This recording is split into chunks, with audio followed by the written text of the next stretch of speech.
Panel, ladies and gentlemen, for the past decades, Saudi Arabia has colluded with OPEC and other allies to create a monopoly over oil and natural gas. We know their strategy and we know what they're capable of, and we think it's high time we inhibit and prevent them from creating another monopoly in the sports industry when they do things like seizing ownership, hoarding hosting rights, and persuading the world that they are the future and the only alternative. Given a lot of what they've done in the past, given the things that have been said, such as certain atrocities and human rights violations, Saudi Arabia is a wolf in sheep's clothing, and we are here to remove the mask and bring them to the light.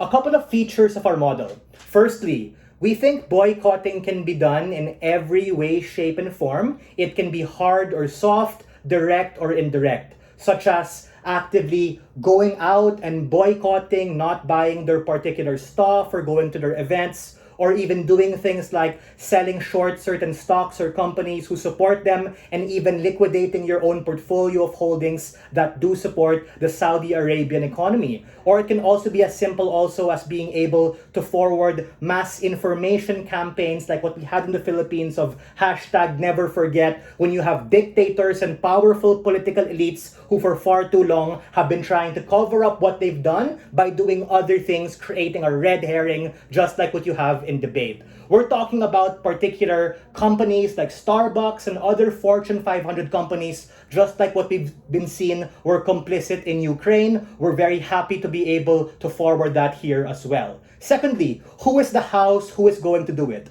We think everyone, from individual people to sports teams to sponsors to financial institutions and events organizers, everyone complicit in this action. And we think that we recognize the 5 billion euro investment has already been spent and the ball is rolling, but we think it's not necessarily too late.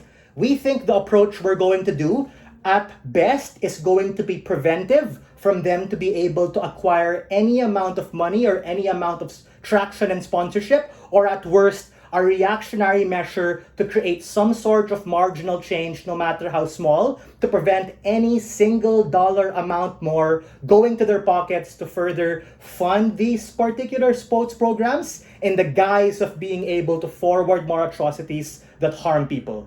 In order to have the best debate, I'll take a POI, gladly from closing if you have anything. 3, 2, POI. Go for it. So, are you absolutely sure that everyone can afford to boycott Saudi Arabia? For example, sponsors that in F1 that have already invested into the country. Yes, the very people who've spent the most and can risk losing the most are the very people we think can turn the tide. You might posit, well, they already invested, they don't want to do it because it's bad. But we think they have to think about their reputation. Imagine how many people and institutions were shitting on Starbucks and other fast food franchises when they found out all the dark secrets and shady things. We're here to shed some light, and the very individuals with the most to lose are the ones who we think should think about it and sway them. Opening, I'll take you if you have anything. 3, 2, 1. Moving on. Go for it. Go. If everyone will do it, how will Saudi Arabia export their oils? We think that the sports industry problem is separate from the oil problem, but we're very much willing to say if that affects the oil market, then good. We're here to break up the shackles of the oligopoly as well, because Saudi Arabia is trying to get a monopoly over the sports industry. We don't think access to these things will be a problem because we have other alternatives. Thank you for that, but we're very much willing to stick it to them, because the point in which we boycott, and it affects oil as well, is the point in which we know it's working, and we're here to push even more. What is my case, right? Our case is simple. We think that these particular monopolies, for instance, may be particularly effective, but even if these particular things are effective, we want to boycott it as the ultimate practical form of retribution for things that have been done, and the best vein to be able to poke is that of the economy. What is our alternative, to be very clear? Because opposition might question the lens of that. Our alternative is opening up competition through bidding of events and opportunities that are possible. That is to say, other countries who are just as capable, like China, India, Brazil, United States, Japan, maybe even Southeast Asia, should also have a chance to be able to bid in terms of these particular things and have stake and share to also be able to buy those very same opportunities for particular individuals. We think it's particularly important to quell with that particular manner. Why is that essentially the case? That is the case because just because Saudi Arabia put money first and just because they have the biggest share of wallet doesn't automatically mean that they should be the one to be able to have this monopoly. Just because they can doesn't mean they should, for all the reasons of what has been dictated. Because the point in which they create the snowball effect of accumulating resources, wealth, and all of those things is the point in which it becomes particularly harmful to those particular individuals. The second thing is why exactly through boycotting. And it's precisely in my pre-oration that I told you that to some extent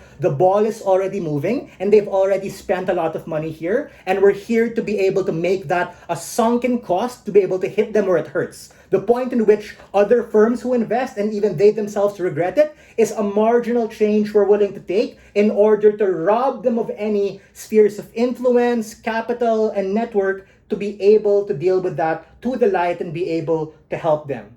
We think it's for far too long that they've held the particular spheres of influence with commodities like oil and gas, and we're here to prevent that from actually happening. What do you think will happen to people? We think people will broaden their horizons and become more comfortable with other countries and even other players to realize just because they've bid and said they can do it doesn't mean someone else can do. We're very much willing to take a trade-off of logistical and operational complexity and even short-term loss to be able to allow the reparation to happen when we rob them any form of economics and capacity to have even more money to be conservative, more money to fund the patriarchy, more money to harm gays, more money to harm individuals. And we think this becomes the best form of retribution for people. And with that, we think we must boycott, we plead to boycott, we remove the mask. We are very proud to open this debate.